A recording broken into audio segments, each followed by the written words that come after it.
Hey, how are you today? This is Mike here, and I want to welcome you all to my very first podcast and the first introduction to my new YouTube channel, A Collection of Thoughts by Michael T. McNair. So, in this episode, I would like to chit-chat about my tattoos. I have 5 of them, and every meaning behind them, and what I see going forth in my life when it comes to my tattoos. This podcast and this YouTube channel will be a collection of thoughts, as it says, by Michael T. McNair, of Michael T. McNair, as I continue to evolve and develop into the man I believe I could be, the God I desire to be one day. So please, enjoy and listen with an open mind of everything I have to say, because this here is nothing but a personal journal. And I appreciate your comments and concerns or any of your criticism, but just know, I don't really care. Because at the end of the day, it all depends on how I feel about me. So thank you. Let's get started, shall we? All right.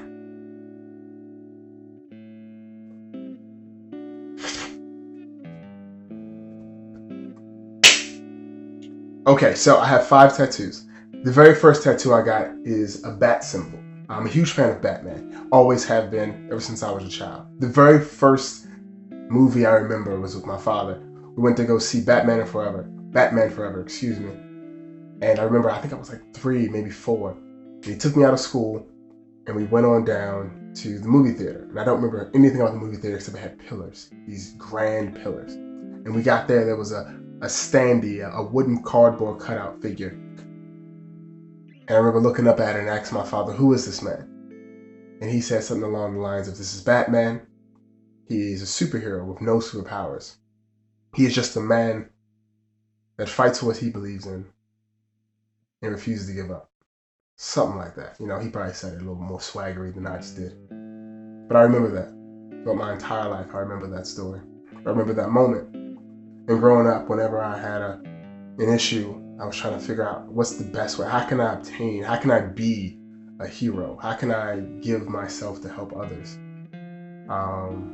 So when I went off to college, when I was in college, and I guess through my entire adolescence, I kind of forgot who I wanted to be. I forgot the goal I set for myself, the desire I had for myself.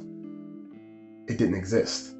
So when I was in college, my very first year, I think I had a 1.5 GPA, something like that. It was trash. It was terrible. So I got put on academic probation. I just wasn't doing things right. And it wasn't anything the school was doing incorrectly. It was all me. In high school, I didn't study much. I didn't have to work that hard to get decent grades, good grades. So when it went off to university, I carried the same work ethic, which was none, over to university. And in the very first week, I remember I had to do a book report on an entire book in the first week. And in my head, I'm thinking, I haven't read an entire book my entire senior year of high school. Fuck. Needless to say, I did not do well on that book report at all, because I treated it like it was high school. So it wasn't until my 21st birthday, right? So 18, 19, 20, 21, pretty much 3 years, 3-4 years, my junior year of college, I remember I woke up on my 21st birthday and I said, I'm not doing shit right at all. Like, I got off academic probation. My grades were still trash. I was still treating life as if it was, or treating school as if it was high school. I was treating life as if it was something I would get a second chance at, And I just woke up and I was like, not again. So the tattoo I have, I designed it actually maybe 4 years before. But I never got it. I never just got around to getting it. It just never seemed like the right time. And essentially, it's the Batman symbol, and it's wrapped in this curse seal from a Japanese cartoon called Naruto that I'm a huge fan of. And the seal itself is called the evil sealing technique, which was used by Kakashi on his student Sasuke, and it was to lock in this curse seal that Sasuke had on his skin, that only activated when he was in extreme need, when he extremely needed some assistance, but he wasn't strong enough. But the downside to this cursor, the downside is that it took away from his life force. It killed him, slowly killed him. And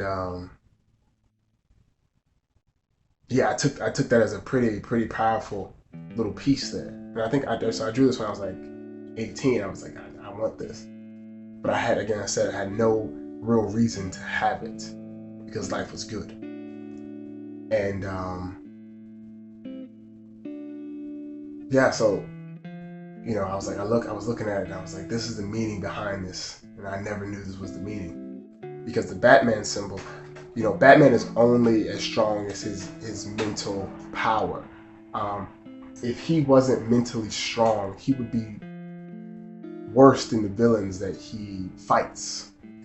He would be the worst of them all. Because Batman's crazy. Let's be honest. Batman's a nutcase. He walks around in a giant bat suit, fighting people and beating people up because he has childhood issues. And these are all things that I kind of related to in a sense.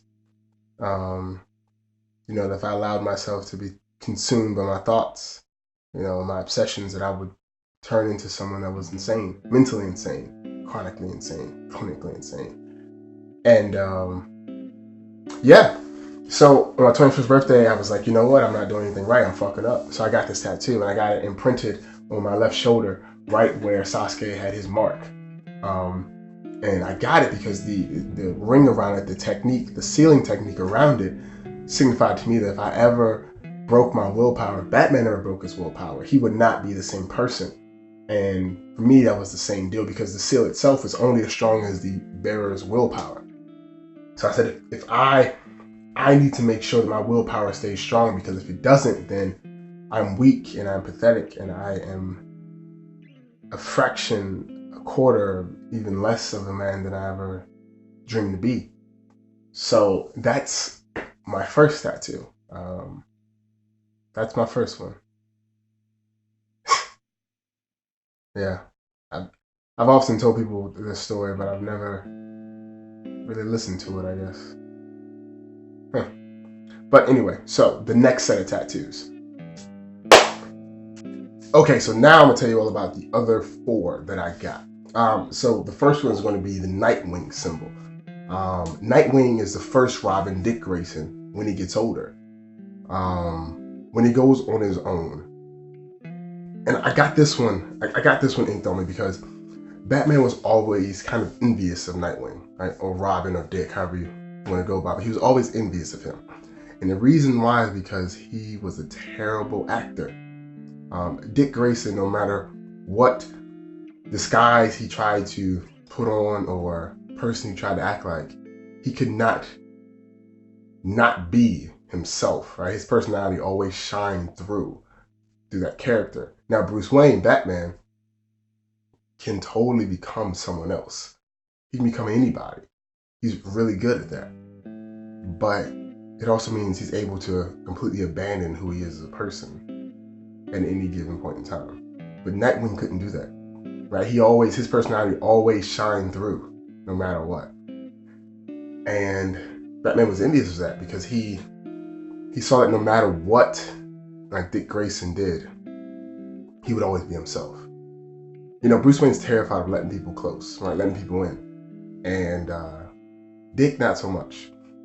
There's one strip I remember, and Nightwing was coming. He was in his Nightwing outfit. He was coming down off the rooftop, and he was coming through the hallway of an apartment building. And he sees this little old lady, and she says to him, "You're Dick Grayson, aren't you? Of the Flying Graysons." And at that point, instead of being like, "What? No, it's not me," he was just like, "Yeah, how'd you know?" Right? Now remember, this is a superhero, right? He's in full outfit, full gear and everything. This is a top secret of what your identity is. And he just says to her, "Yeah, how did you know it's me?" And she said, "I took my daughter to see you and your parents the night your parents died. And you all were the only ones that could ever do this." It was like a triple somersault or something like that.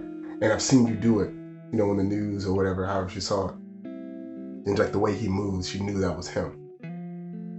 And I remember reading that and just being like, that's insane. His identity is a top secret, yet he willingly told this old lady that, yeah, it's him. Because he knew that this old lady meant no harm to him, that she would say nothing. She would not rat him out to somebody because she was no threat to him. Or Bruce Wayne he would have been like, no, no, no. He would have done everything to convince her that that wasn't him, because he was terrified, or is terrified, of people knowing him. But Dick Grayson, not so much. So I got the second one, and it's on my right wrist, right? I'm right-handed, it's on my right wrist. So anytime I write something down, or text on my phone, or anything on my right hand, I have to look and see this symbol and remember that no matter what, I need to be who I am, no matter what I'm doing, no matter what job I'm working, no matter what role I'm playing. I need to make sure that my personality, my desires, my reason why I'm alive always is first and foremost in everything I do. Because if I don't remember why I'm here, then I'm here for nothing. So that was the second tattoo. And then a couple years later, I went to Mexico with Chris, and I got 3 more tattoos for $75, right? And so, trust me, everyone's like, oh, Mexico's so sketchy. No, it's not. Shit was balls, right? Very professional, very professional. Tattoos actually better than the ones I got here in the States. But yeah, so also on my right arm, underneath the Nightwing symbol, the bird, is a turtle. And I got a turtle because, one, I love turtles.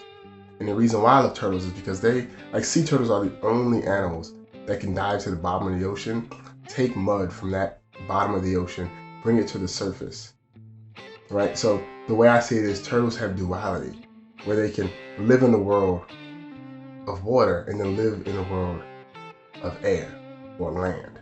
Like, turtles have that duality. And I've always tried to figure out, how do I maintain my duality, right? In this world, there are different roles you have to play. You have to put on different masks. Everyone says, you should be yourself at all times. And I believe that to an extent.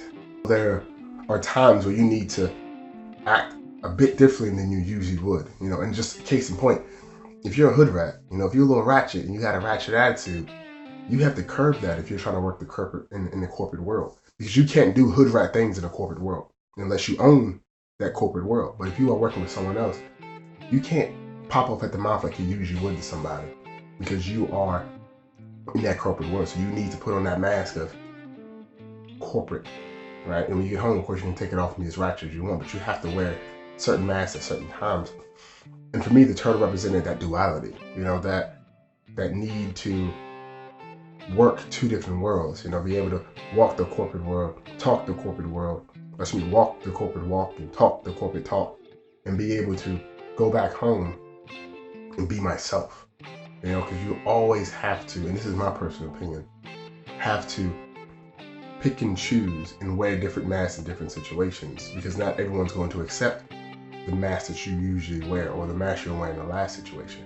If you're talking to a group of kids, you don't talk to a group of kids the same way you talk to a group of adults, because there's a different language there. You need to wear a different mask. You need to show a different level of authoritativeness or a different level of willingness to grow, depending on what your crowd is. So the turtle to me represents duality, understanding the good and the bad. Understanding that the good works because of the bad and the bad works because of the good, but without both sides, there would be no completeness. So that's the turtle. Then on my left wrist, at the very top, is a symbol from one of my favorite animes, Bleach. And it's a sting, it's a bee sting from one of the captains, Soi Fong. Her shikai is called Suzumi Bachi. So let me break that down to you. Soi Fong is the name of the woman that has this technique. Her shikai is the different levels her sword can achieve, different abilities her sword can have. So the shikai is her sword's second ability. And Suzumi Bachi is the name of that second ability. So Suzumi Bachi, what it does is it gives her a stinger on her right hand. Right now, this woman, Soi Fong, is extremely fast. So she has a stinger on her right hand. And that stinger, if she stabs you, wherever she stabs you, you get this butterfly-looking mark on your body, right? And this butterfly mark, it's permanent, right? It's wherever it is on your body, it's permanent. And what happens is, she stabs you in the same spot twice, you instantly die. right? So if she stabs you in the same spot twice, you instantly die. Now, Suzumibachi is named after the Japanese killer bee. This thing is like huge. It's like 4 inches, right? It's a big ass bee, and it kills a lot of people in Japan every year. And the reason why I got this, because to me it signifies you make the same mistake twice, you will die. If you do not learn from your mistake, you will die, right? Because with her technique, if she stabs you, you know, in the cheek, right, on the cheek, and if she stabs you in the exact same spot in the cheek, you instantly die. If she stabs you just a little bit over, further back on the jaw, you'll be okay. So the way I see it is, if you make the exact same mistake twice, you will die, right? Because you're an idiot. You've made the same mistake, the exact same mistake. But if you make a different mistake, slightly different mistake, you'll be okay. But the moment you make the same mistake twice, it means you did not learn, you did not progress, you did not grow. And without your growth, with your lack of progression, you have died. Not literally, it could be literally, honestly, but more figuratively. You died inside because now you are stuck in a loop of repetitive idiocracy, repetitive dumbassery, repetitive failure. And that's not good. So I got that one. So anytime I look at my left hand, I remember, Michael, do not make the same mistake twice, because that same mistake will be the one that kills you. And I don't want to die. At least not yet. And the very last one on my left wrist is a wolf encased in the moon. And the wolf is howling up as the moon is under it. And I got that one to show independence. You know, all these marks have a meaning, but the last one is my current phase, my current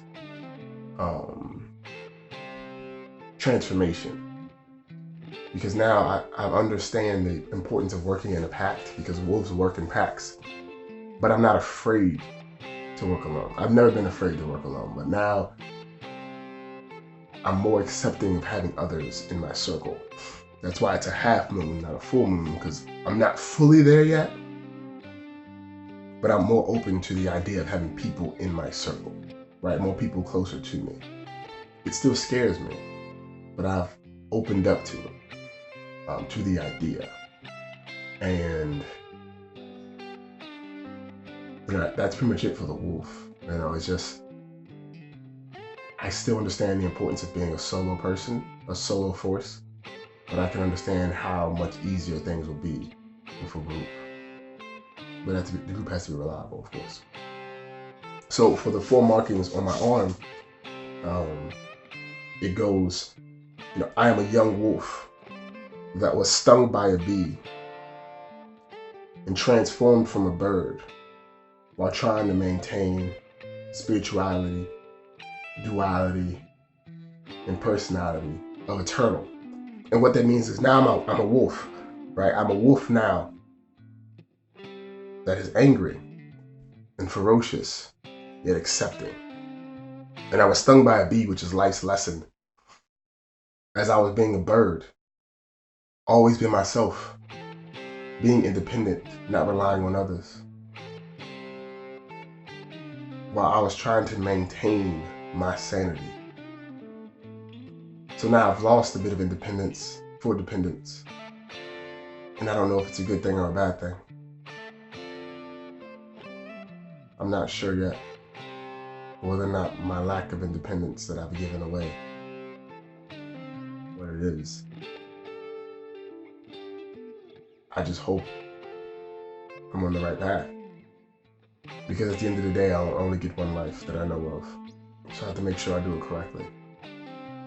But the most important thing for me is never to make the same mistake twice. Because that's when I die.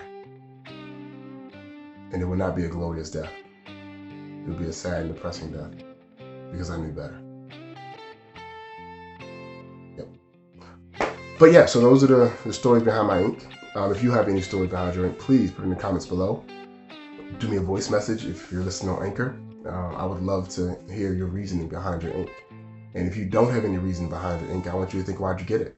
What was the point of you getting this tattoo that meant nothing, that'll last permanently forever? Yeah.